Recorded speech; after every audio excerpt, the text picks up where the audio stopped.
Right, so this little tractor, we've got the thermostat, but the gasket for it, we're probably looking at a couple of months, which is no good.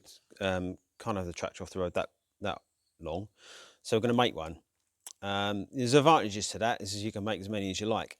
It's fairly simple. If you've ever made a template, you've made a gasket basically. So let's have a look at that. To make this gasket, that's the flange that goes on the top. Thermostat sits below here, and obviously that's goes on there like that. So what we need to know really to start with is the thickness of this, because you can see that it's already been squashed down.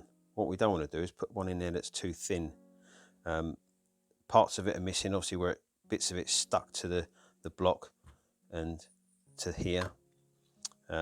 So we're going to try and measure the thickest point, and we don't want a gasket that's any thinner than that. So use a set of cheap verniers is easiest. 1.1, 1.2.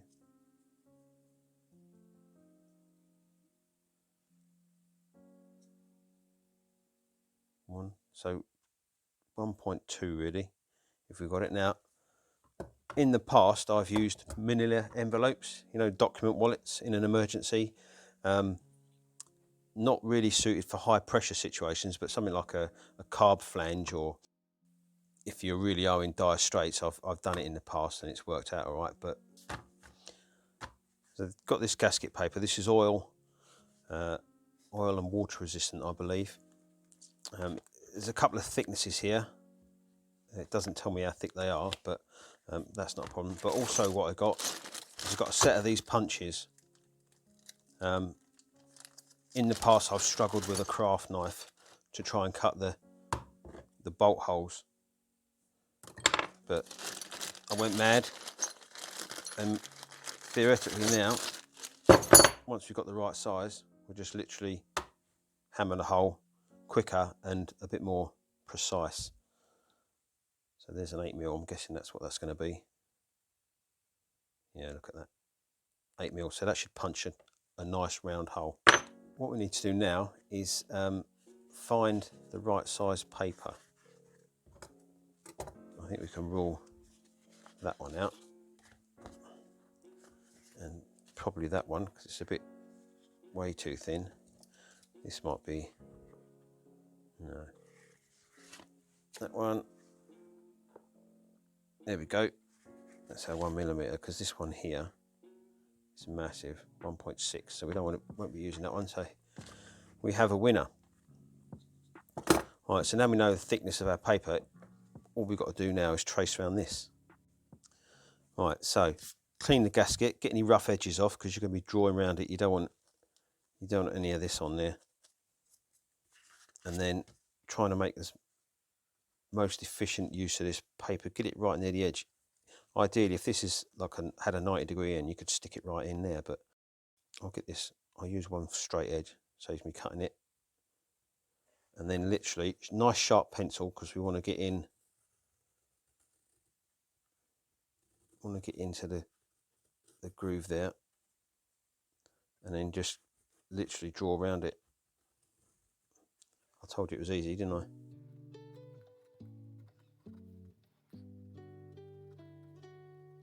There we go. So there's our bolt holes. So the outside bit, pair of scissors, easy. The inside bit, not so much. So there's our new gasket. You can do this whichever way you like, but the way I do it is I'll cut this big hole first. It's easier to cut the shape out, but then once you start cutting this, especially if you've got a very thin gasket, this is all, for want of a technical analogy, wibbly wobbly.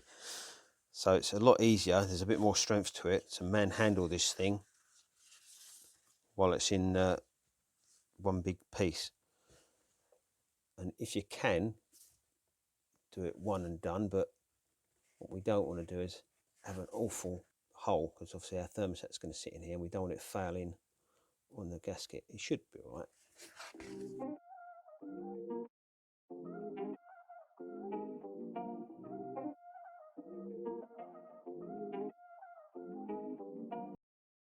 Right, there we go.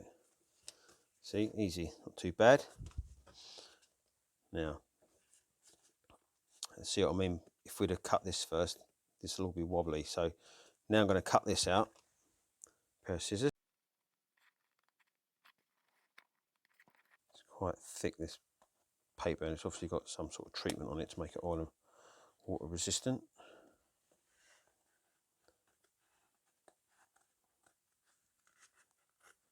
Right, just get that out. Now we can neaten it up a little bit. Now this gasket, or this flange, sits in a bit of a recess, so I need this to be pretty true to the original, because I don't want it failing on. There's like a metal bracket that it sits around. So that's the basic shape of it. Now this should be as simple as lining our hole up.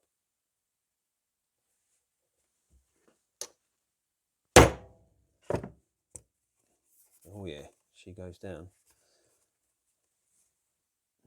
If you haven't got one of these mats, a sacrificial block of wood might actually be better. These things are sharp. Making light work of that, and there we go. It's kind of as easy as that. Obviously, if you can buy one, great, but this one's going to take a couple of months to get here, and that's no good. So now we can make any shape we like, really. I've had a lot of luck with these in the past, making your own gaskets. Hopefully you like this sort of thing. Have a look at some of my other videos. I'll see you on the next one.